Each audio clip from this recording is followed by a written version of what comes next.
आगे करें अब, करें स्टार्ट। नेक्स्ट कंसेप्ट लिखेंगे अपन। देखो किसी भी त्रिभुज में चार सेंटर होते हैं। क्या क्या होते हैं? चार। तीन तीन तो अपन ने पढ़े हैं अभी तक, इन सेंटर, सरकम सेंटर और ऑर्थो सेंटर। अंत केंद्र, परिकेंद्र और लंब केंद्र। तीस चौथा कौन सा होता है? सेंट्रोइड मीन्स केंद्रक। तो इसमें अपन एक, अगर इन सेंटर को अलग हटा दें तो बाकी तीन कौन बचे? बाकी तीन कौन से बचे?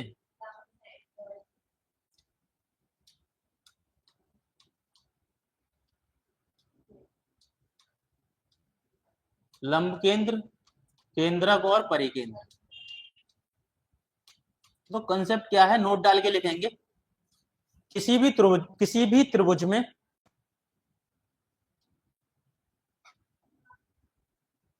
किसी भी त्रिभुज में लंब केंद्र, केंद्रक और परिकेंद्र,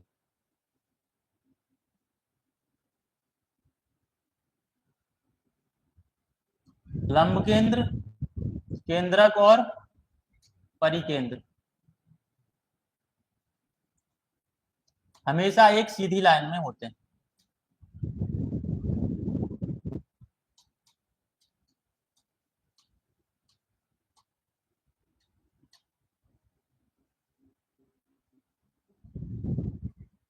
किसी त्रिभुज में लंब केंद्र, केंद्रक और परिकेंद्र हमेशा एक सीधी लाइन में होते हैं, और इनके बीच जो लंबाई का रेशियो होता है वो 2:1 का होता है।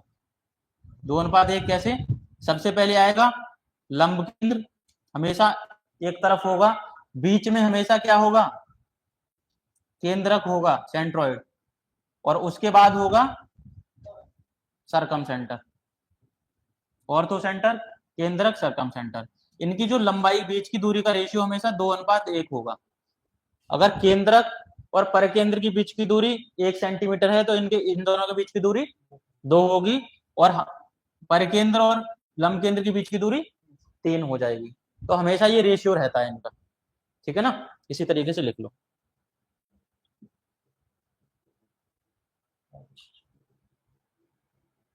तीनों एक लाइन में होते हैं, उनके बीच की दूरी का रेशियो 2:1 होता है। सबसे पहले क्या आएगा? पहले लंब केंद्र आएगा, उसके बाद केंद्रक आएगा, सेंट्रॉइड, जिसको जी से डिनोट करते हैं। उसके बाद आएगा परिकेंद्र।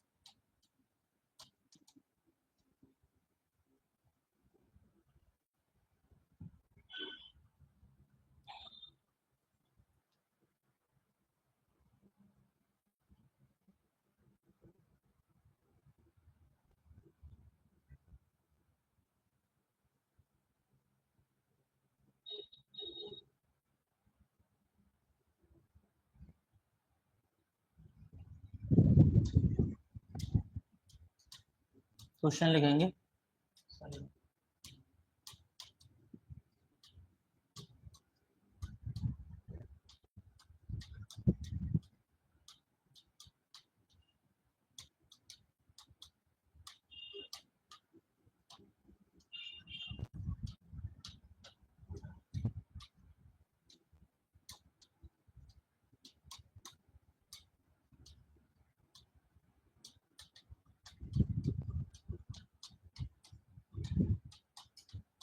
लंब केंद्र और परिकेंद्र के बीच की दूरी हमें पूछिए।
देख लिया,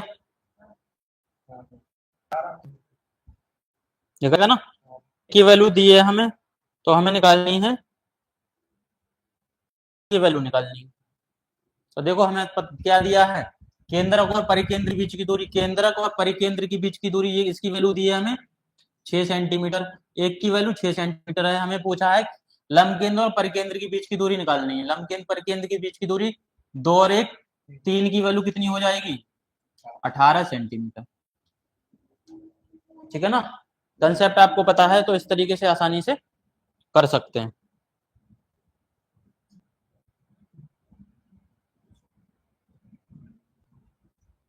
करें आगे। नेक्स्ट कंसेप्ट लिखेंगे हम,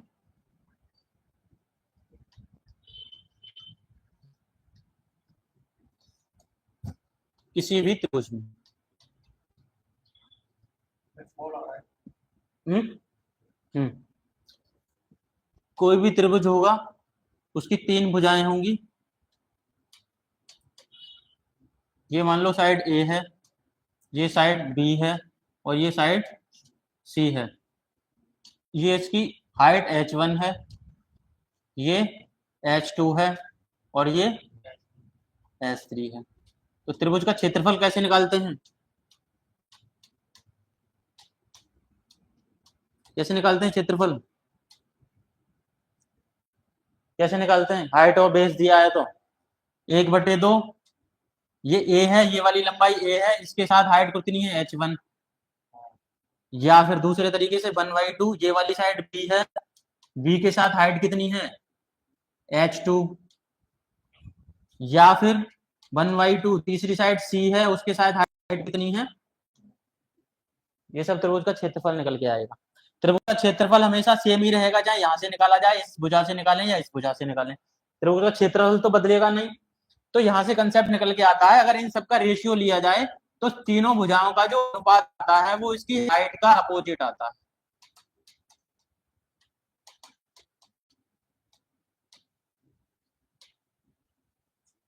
इसको मान लो कोई कांस्टेंट वैल्यू मान ली, ये तो कांस्टेंट रहेगा, h को 1/2 से तो ये सब कट जाएगा, रेशियो निकालेंगे तो c है तो h उधर जाएगा, k/s3 आएगा, c की वैल्यू कितनी आएगी, c बराबर k/s3। इसी तरीके से b बराबर k/s2 और a बराबर k/h1। इन सब का रेशियो निकालेंगे तो k से के कट जाएगा, रेशियो में h1 h2 h3 आएगा। अगर हाइट का रेशियो दिया है तो भुजाओं का अनुपात इसका अपोजिट होगा, 1/a 1/b। और क्या कांस्टेंट इसलिए माना है, किसी भी त्रिभुज का क्षेत्रफल चेंज नहीं होगा, कहीं से निकाला जाए, किसी भी तरीके से, किसी भी तरीके से निकाल लो, वो एक कांस्टेंट फिक्स रहेगा। कांस्टेंट k है, k कांस्टेंट वैल्यू मानी है। तो CH3 है, C को इधर रखेंगे, H3 उधर जाएगा तो k/h3 होगा। इसी तरीके से B बराबर k/h2 होगा, ये होगा। अब इन तीनों भुजाओं का अनुपात निकालें अगर हम, तो k/h1 k/h2 k/h3 होगा। तो k से के सब कट जाएगा, रेशियो में सेम वैल्यू कट जाती है, तो जो भुजाओं का अनुपात होगा उनके इनकी संगत ऊंचाइयों के अनुपात का विपरीत रेशियो में होगा, रेसिप्रोकल होगा। ठीक है ना, या फिर हाइट का रेशियो निकालें तो इसकी भुजाओं का अपोजिट रेशियो होगा, इतना नोट करो। तो इससे अगर भुजाएं दी जाएंगी तो आप हाइट का रेशियो निकाल सकते हैं, और हाइट दी जाएगी क्वेश्चन में तो भुजाओं का रेशियो निकाला जा सकता है।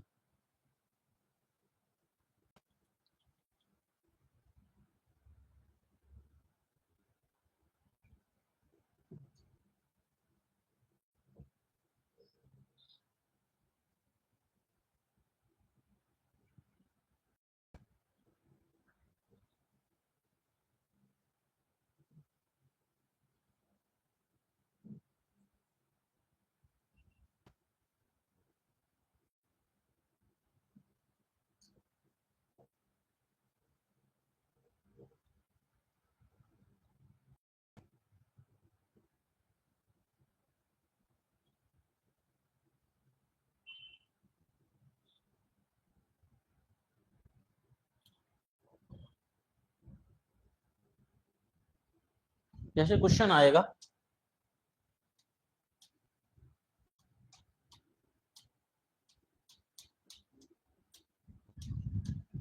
किसी त्रिभुज की भुजाओं का अनुपात, या किसी त्रिभुज की भुजाएं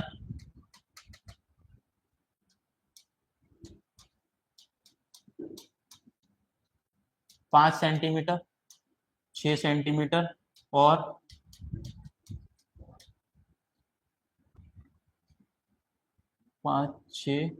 4 सेंटीमीटर हैं, तो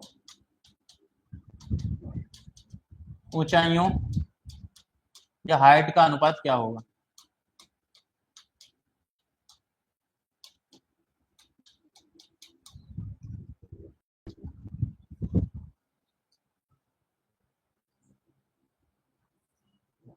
हाइट किस रेशियो में होंगी ये पूछ,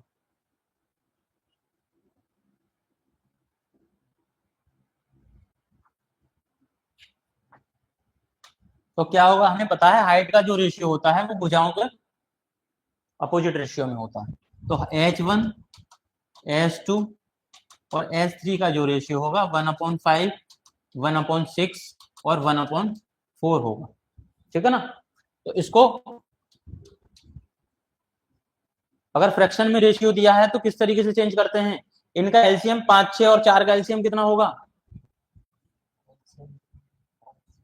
60 हो जाएगा, 60 होगा, तो इसमें 60 का गुणा कर दिया, तो 5 का 60 में कितनी बार जाएगा? 12/10/15। इसकी ऊंचाइयों का रेशियो ये होगा, ऊंचाइयों का अनुपात। अगर ये 12 सेंटीमीटर है तो ये 10 सेंटीमीटर होगी, ये 15 सेंटीमीटर होगी, ये 6 सेंटीमीटर होगी तो ये 5 सेंटीमीटर होगी, ये 7.5 सेंटीमीटर होगी। रेशियो में किसी भी एक संख्या में जितने का भाग देते हैं बाकी में उतने का भाग देना होता है, किसी संख्या में जितने का गुणा करते हैं उतने का ही गुणा करना पड़ता है रेशियो को मेंटेन करने के लिए।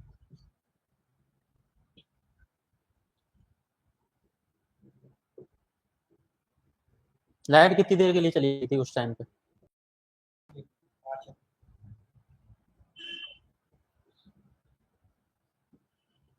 देख लिया? ठीक है ना? अपन ने 3 सेंटर पढ़ लिए, 4th सेंटर की बारी आती है। चौथा कौन सा था? सेंट्रॉइड या केंद्रक। 4th था सेंट्रॉइड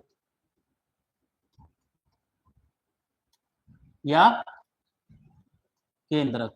लिखेंगे इसको पॉइंट नंबर 1 डाल के, इसकी हेडिंग डाल के फिर पॉइंट नंबर 1 डाल के लिखेंगे।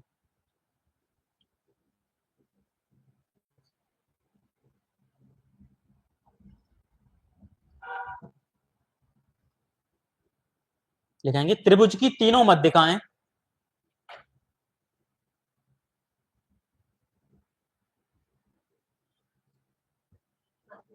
त्रिभुज की तीनों मध्यिकाएं जिस बिंदु पर एक दूसरे को प्रतिच्छेदित करती हैं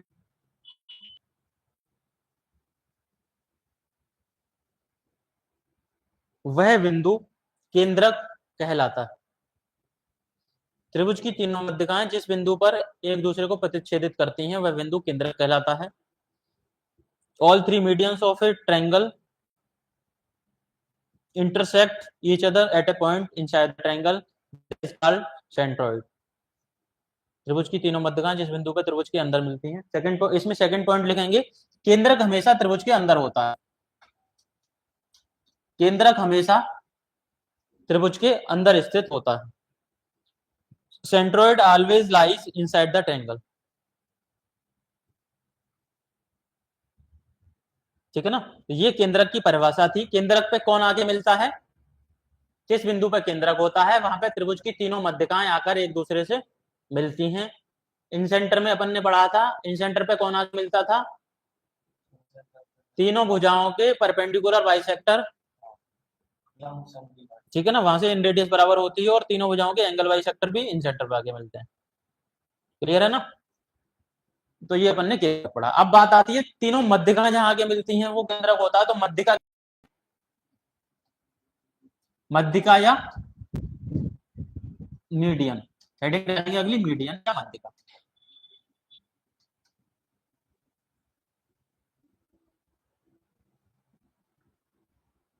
मध्यिका की परिभाषा क्या होगी? फर्स्ट लिखेंगे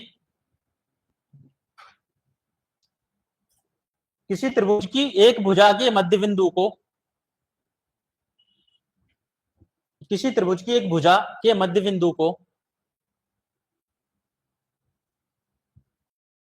सामने वाले शीर्ष से मिलाने वाली लाइन, किसी त्रिभुज की एक भुजा के मध्य बिंदु को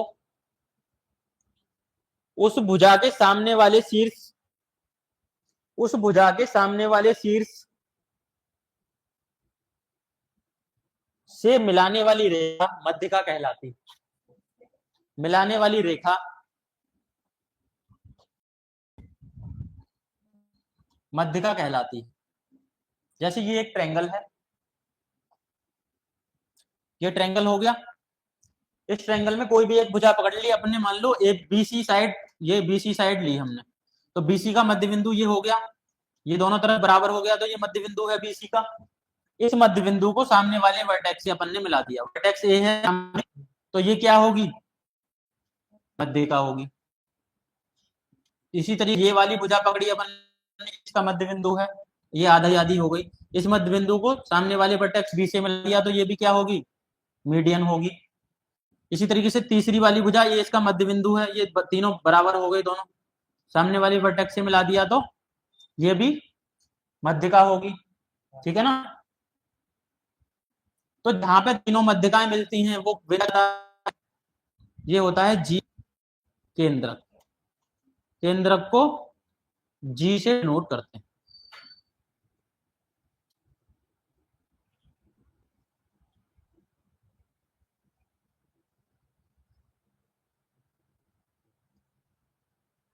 जहां पे तीनों मध्यिकाएं त्रिभुज के, सेंट्रॉइड हमेशा त्रिभुज के अंदर होता है, तो तीनों मध्यिकाएं के अंदर ही मिलेंगी।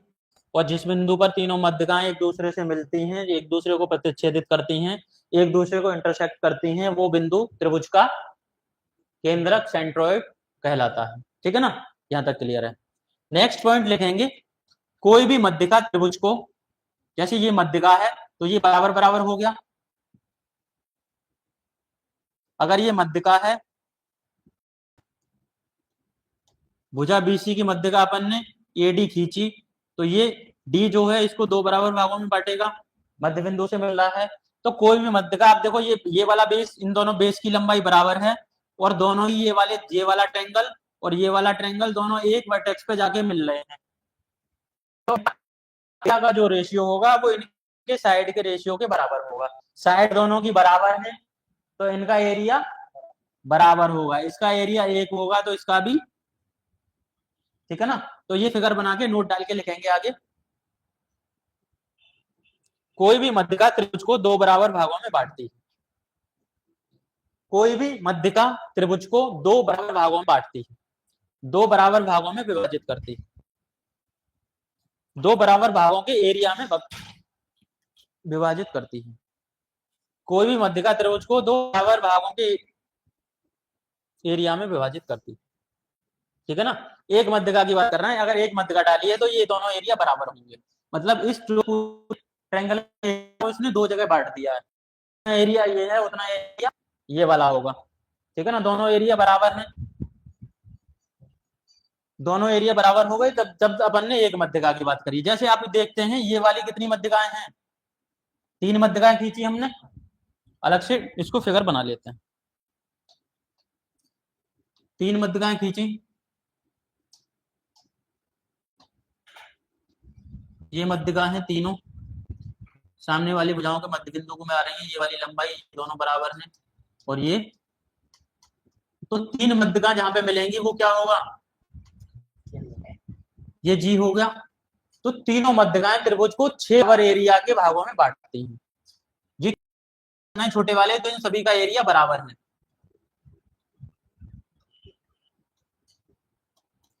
किसी भी त्रिभुज की तीनों मध्यिकाएं त्रिभुज को 6 बराबर क्षेत्रफलों में, 6 बराबर क्षेत्रफलों के 6 त्रिभुजों में बांटती हैं। तो नोट डाल के लिखेंगे इसको। नेक्स्ट कंसेप्ट, किसी त्रिभुज की तीनों मध्यिकाएं, किसी त्रिभुज की तीनों मध्यिकाएं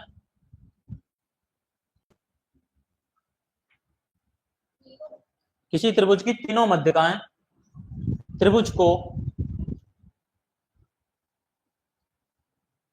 बराबर क्षेत्रफलों के 6 भाग में बांटती हैं। क्षेत्रफलों के 6 भागों में बांटती हैं। बराबर क्षेत्रफलों के 6 भागों में बांटती हैं। कपिल जी लिख लिया? तो क्या समझ में आया? जितने भी इसमें 6 भाग बराबर, 6 भाग इनका एरिया बराबर होगा। किसी एक का एरिया अगर हमें दिया गया है कि आपको बोला जाए कि इसका एरिया 10 सेंटीमीटर स्क्वायर है, तो पूरे बड़े त्रिभुज का एरिया कितना होगा? 6 गुना कर देंगे ना, तो सभी 6 छोटे ट्रायंगल का एरिया होगा।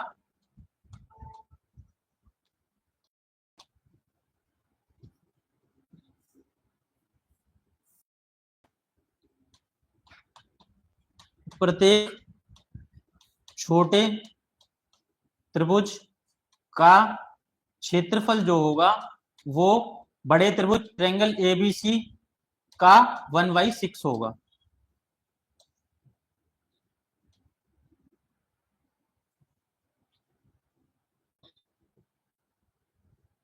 क्षेत्रफल देख रहे हैं, दिख रहे हैं ना छोटे छोटे वाले कौन से बनना है?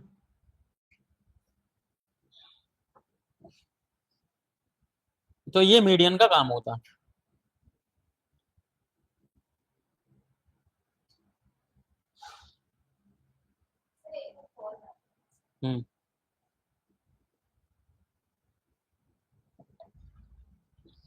लिख लिया यहां तक? नेक्स्ट पॉइंट, ये मान लो केंद्रक है जी, है ना। केंद्रक से तीनों शीर्षों को अपन ने मिला दिया। 3 शीर्ष कौन से हो गए? शीर्ष ए, शीर्ष बी और शीर्ष सी को अगर केंद्रक से मिलाएंगे हम तो कितने त्रिभुज बन रहे हैं? 3 त्रिभुज बन रहे हैं। इन तीनों त्रिभुजों का एरिया आपस में बराबर होता है। इसका एरिया 1 है, इसका भी 1 होगा, इसका भी 1 होगा। तो कौन से त्रिभुज बनना है? ए ट्रायंगल ए जी बी बराबर होगा एरिया, ट्रायंगल बी जी सी बराबर होगा ट्रायंगल ए जी सी। किसके बराबर होगा? 1/3 होगा area of triangle A B C. Note करो।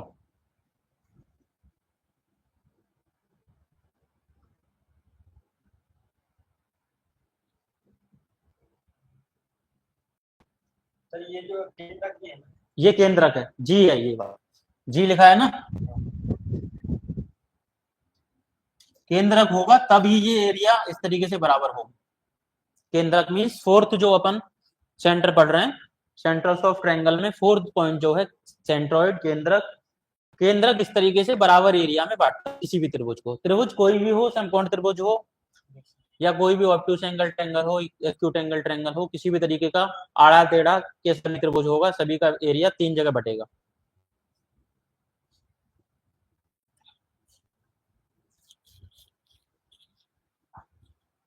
ठीक है ना। तो सिर्फ मध्यका के बारे में ये ध्यान रखने का, वो एरिया को किस तरीके से कितने भागों में इस तरीके से बांटती है।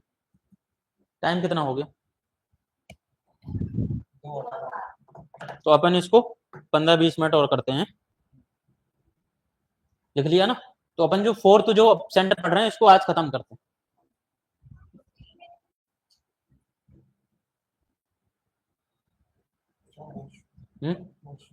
हम्म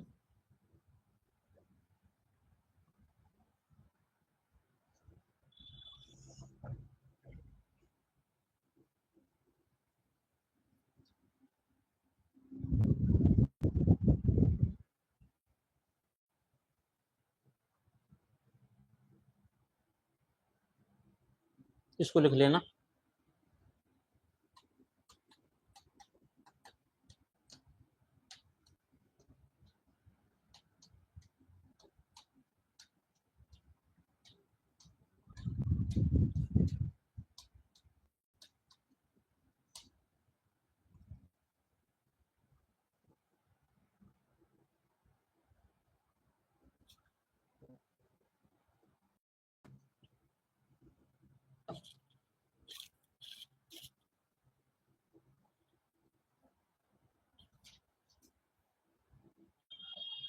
लिख लिया यहां तक। नेक्स्ट, सेंट्रोइड का नेक्स्ट कंसेप्ट है केंद्रक का।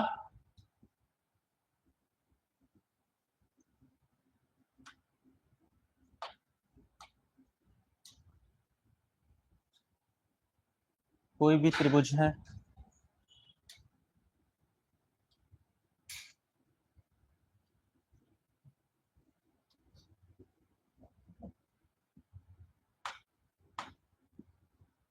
ये इसका सेंट्रोइड है।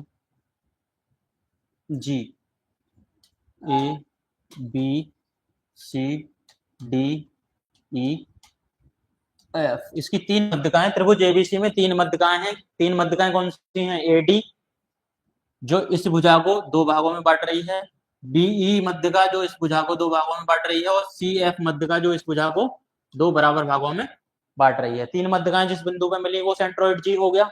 तो इसमें ए से जी तक और जी से डी तक, एक मध्यका को दो भागों में, डी पॉइंट किसी भी मध्यका को दो भागों में बांट रहा है। दो भाग कौन से? ए से जी तक और जी से डी तक, बी से जी तक और जी से, सी से जी तक और जी से एफ तक। तो जो अपन शीर्ष से स्टार्ट करेंगे, शीर्ष से अपन भुजा की तरफ जा रहे हैं, तो शीर्ष वर्टेक्स ए से जी तक जाएंगे। ए से जी तक की जो लंबाई होगी और बी से लंबाई होगी बराबर, बी से जी तक की जो लंबाई होगी और जी से ई तक की लंबाई होगी। तीसरा, सी से जी तक की लंबाई होगी और जी से, इनकी इन लंबाइयों का अनुपात 2:1 होता है। मतलब ये वाली लेंथ जो होगी इस वाली लेंथ का 2 गुना होगी।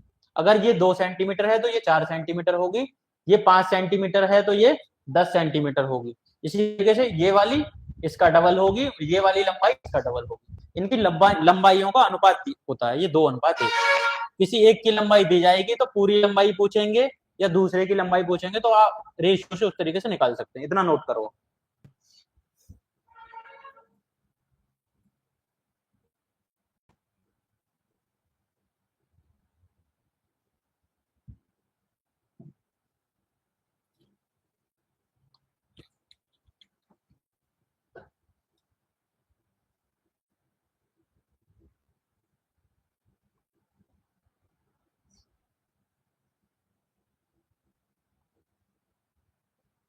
थ्योरम को रिवीजन कर लेना अच्छे से, अभी तक जितना पढ़ा है अपन ने ज्योमेट्री में।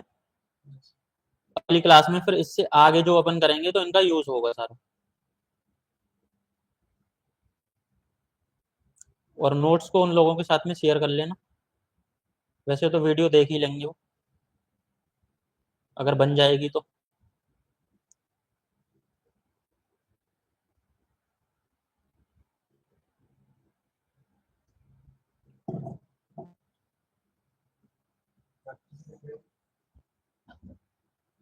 लिख लिया?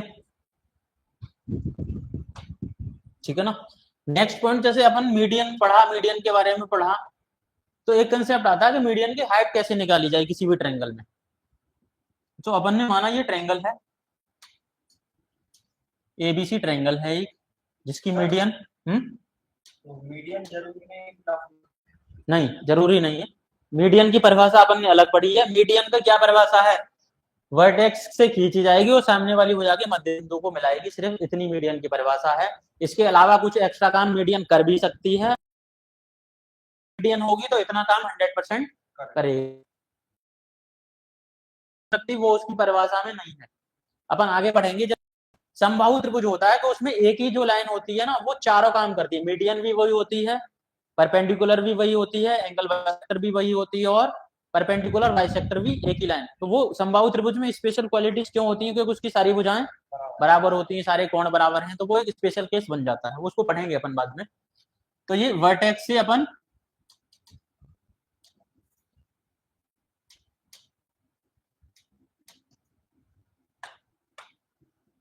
ये हमने मीडियन खींची,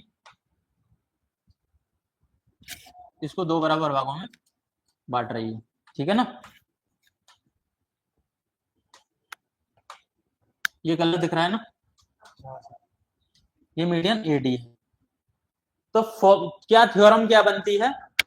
जो जिस वर्टेक्स से मीडियन खींची गई है, ए से डी तक खींची गई है, तो वर्टेक्स ए से तो ए के आजू बाजू की दोनों साइड क्या होंगी, आजू बाजू की दोनों side A B square plus A C square. इन दोनों भुजाओं का जो स्क्वायर होगा बराबर किसकी होगा, 2 गुना किसका, एडी मीडियन का स्क्वायर प्लस या तो बीडी ले लो या डीसी, क्योंकि ये दोनों लंबाइयां बराबर हैं, या तो डीसी का स्क्वायर या बीडी का स्क्वायर, दोनों लंबाइयां बराबर हैं, तो बी डी स्क्वायर। इन चार में से किन्हीं 3 की वैल्यू दी जाएगी क्वेश्चन में, और चौथे की वैल्यू इसमें वैल्यू पुट करके अपन निकाल सकते हैं, फॉर्मूला बनता है। या इसी को दूसरे तरीके से कैसे लिख सकते हैं, A B square plus A C square बराबर 2 गुणा मीडियन का स्क्वायर एडी का स्क्वायर। बीडी को क्या लिख सकते हैं अपन, बीडी क्या है, बीडी या डीसी किसका है, बीसी का आधा है, बीसी का आधा है ना, तो इसकी जगह बीसी स्क्वायर बटे 4 लिख सकते हैं, बीसी बाई 2 का बीसी स्क्वायर बटे 4 हो जाएगा। तो इसको दूसरी तरीके से ऐसे लिख सकते हैं।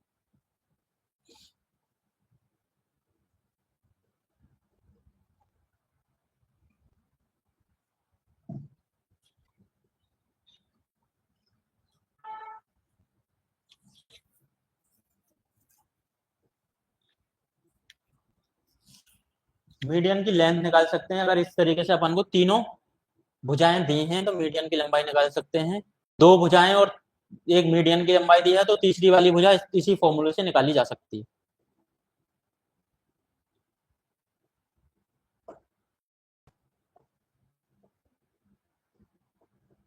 देख लिया।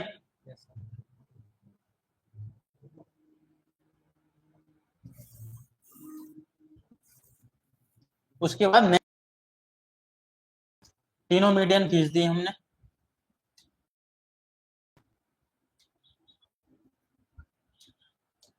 ठीक है ना।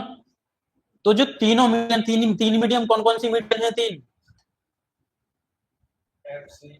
एडी हो गई, तीनों मीडियन का स्क्वायर करें, AD square plus B square plus C F square बराबर तीनों भुजाओं का स्क्वायर करें, A B square B C square plus A C square, ठीक है ना। तो तीनों मीडियन के स्क्वायर का 4 गुना बराबर होता है तीनों भुजाओं के स्क्वायर के 3 गुने के। ये कंसेप्ट डायरेक्टली कई बार पेपर्स में आता है, ऑप्शन दिए जाएंगे, इधर 3 कर देगा, इधर 4 कर देगा, इधर 2 होगा, इधर 3 होगा, लेकिन एक्चुअली इनका रिलेशन क्या होता है, तीनों मीडियन के स्क्वायर का 4 गुना और तीनों भुजाओं के स्क्वायर का योग का 3 गुना, ये आपस में बराबर होता है। डायरेक्टली क्वेश्चन इसी थ्योरम से पूछा जाता है, तो इसको नोट करो। एफ स्क्वायर बराबर ये होता है 4/3, 4/3 होता है। तो ऑप्शन या तो इस तरीके से मिलेगा या उस तरीके से मिलेगा।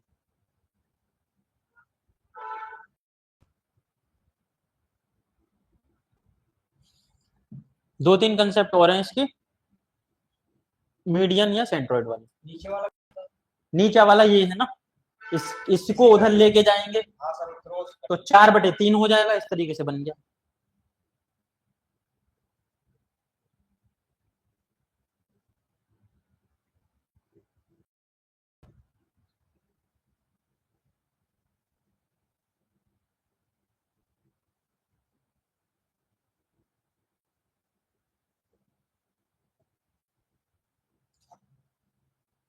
लिख लिया। नेक्स्ट कंसेप्ट आता है इसमें सेंट्रोइड वाला ही, मीडियन सेंट्रोइड।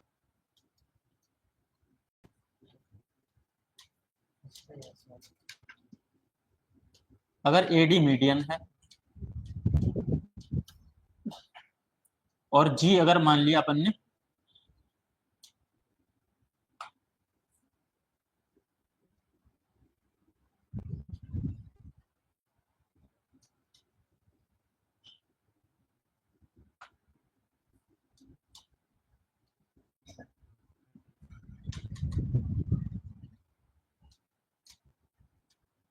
ये C F, AD B C F 3 median हो गए।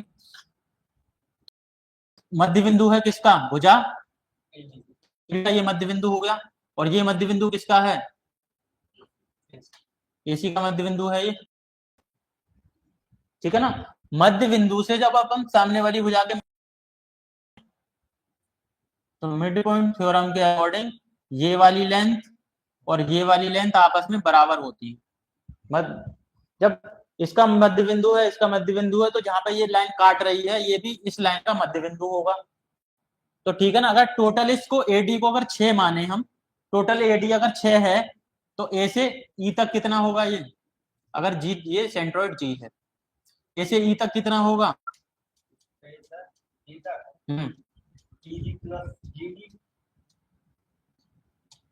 ए से ई तक की लंबाई क्या होगी, अगर टोटल एडी अगर टोटल 6 है, टोटल लंबाई 6 है, ए से डी तक अगर 6 माना हमने, तो ये इसका मध्य बिंदु हो गया, क्योंकि मध्य बिंदु को मध्य बिंदु से मिलाएंगे तो ये एडी का मिड पॉइंट होगा मध्य बिंदु, ए से ई तक आधा होगा, से आधा होगा। टोटल लंबाई अगर ए से 6, तो ए से ई तक कितना होगा, तो 3, 3, आधा 3 होगा ना, ये 3 हो गया। यहां तक ये, अब इसको 2:1 में बांटते हैं, जी तक होता है 2:1, 2:1 होगा, 6 का 2:1 करेंगे हम, 6 का 2:1 कितना होगा, ये 4 हो जाएगा, इतना ये वाली दूरी 4 होगी और ये 2 होगी, 4 में 3 ये हो गया, तो ये कितना बचा, 1 बचा, ईजी 1 हो गया और नीचे ये बचा 2, तो ये इनकी लंबाई का अनुपात होता है, ठीक है ना। फिगर के हिसाब से मध्य को वो आधे से ज्यादा दिख रहा है या कम दिख रहा है, वो कैसे भी बन सकता है, अपन हाथ से बना रहे हैं, लेकिन ये चीजें ध्यान रखनी है। मध्य बिंदु को मध्य बिंदु से मिलाया तो ये पूरी मध्यका का आधा इतना हो गया, 6 का आधा 3 ये हो गया, ये हमें पता है ये 4 है तो ये 2 है, 2:1 में हो गया, तो ये बचा 1, तो 3:1:2 का रेशियो होता है, 3:1:2 का रेशियो लंबाई का।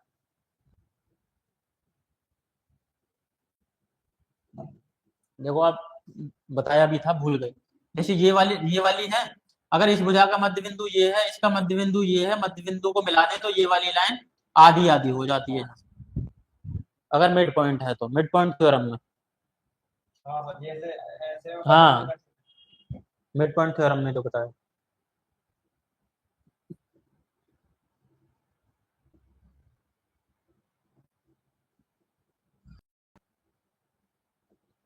चित्र अपन हाथ से बना रहे हैं तो उसके हिसाब से विजुलाइज नहीं करना, जो रूल है उसके हिसाब से याद करना।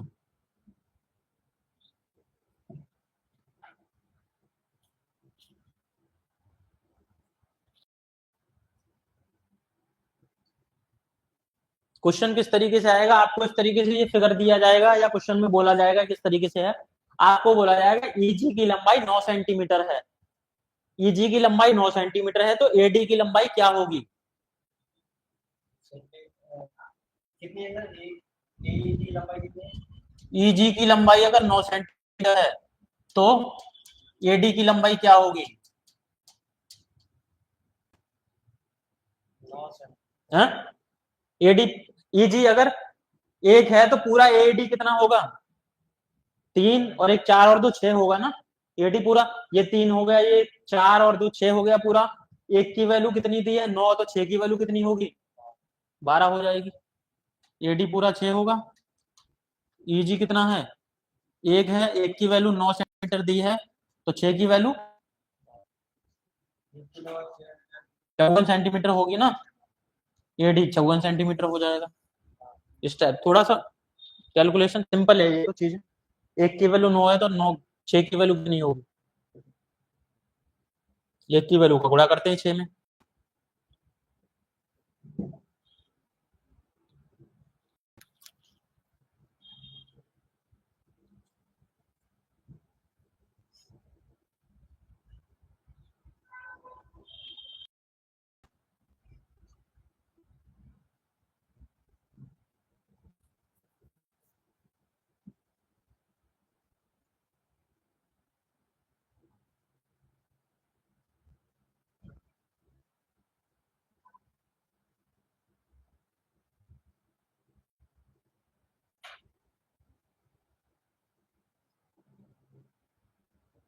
क्लियर है। नेक्स्ट करें,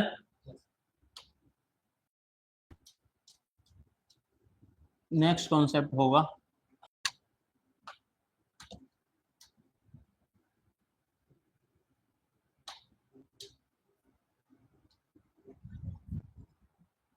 ठीक है ना, ये मान लिया अपन ने सेंट्रोइड है,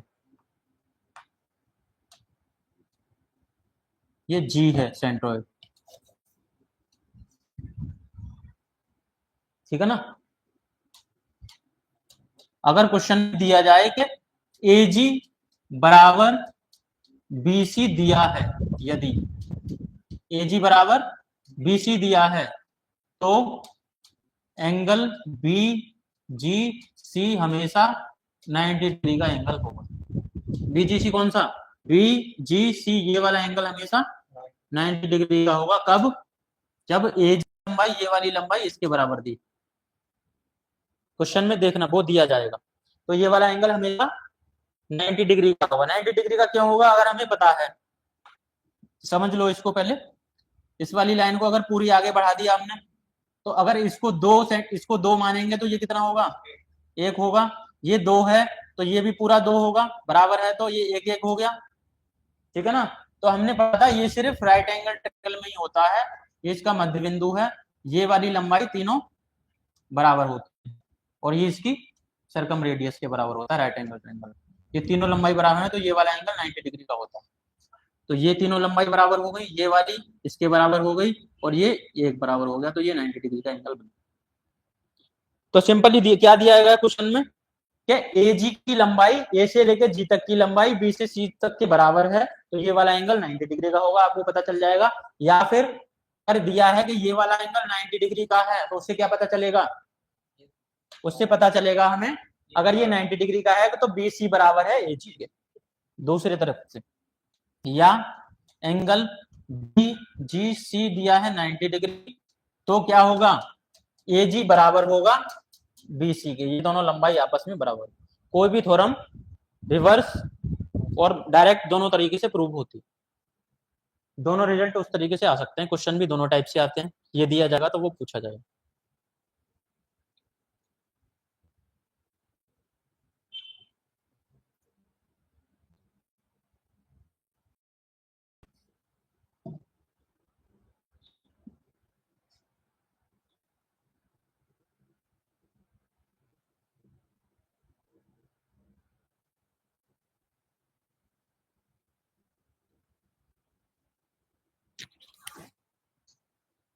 क्लियर यहां तक, ये क्वेश्चन डायरेक्टली आता है, आपको दिया जाएगा कि एजी बराबर बीसी है, तो ये वाला एंगल कितने का होगा, तो डायरेक्टली 90 डिग्री का निकल सकता। बाकी अपन ने प्रूव भी किया इस तरीके से, ये सिर्फ ये तीनों लंबाई बराबर है तो ये वाला एंगल हमेशा 90 डिग्री का होगा, इससे डायरेक्टली कई बार क्वेश्चन आते हैं। लिख लिया,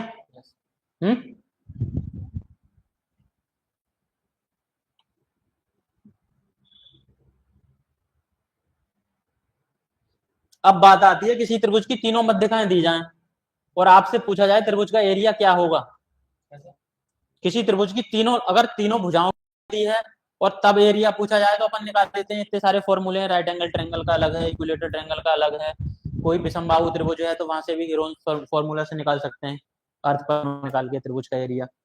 लेकिन अगर त्रिभुज की तीनों मध्यकाओं की लंबाई दी है, हमें भुजाओं की लंबाई नहीं दी, तो त्रिभुज का एरिया कैसे निकालते हैं वो देखते हैं अपन। जैसे कोई भी त्रिभुज है, इसकी तीनों मध्यकाओं की लंबाई हमें दी है,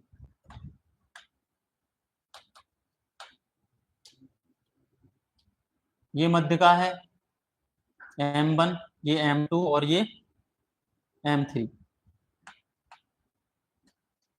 ये M1 है, ये M2 है और ये M3 है, तीनों मध्यकाएं हो गई M1 M2 M3, ठीक है ना।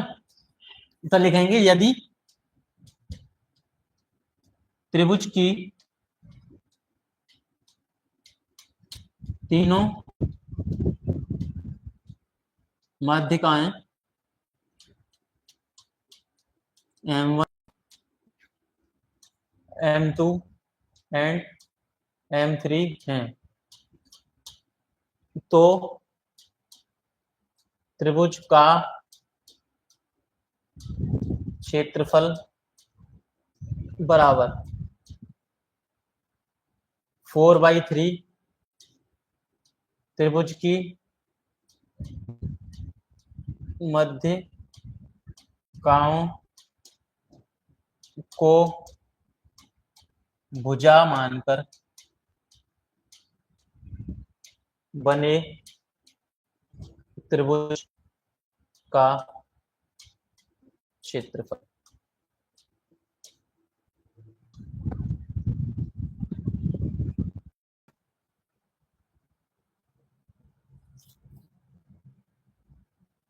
जैसे एग्जाम्पल लेते हैं इसका,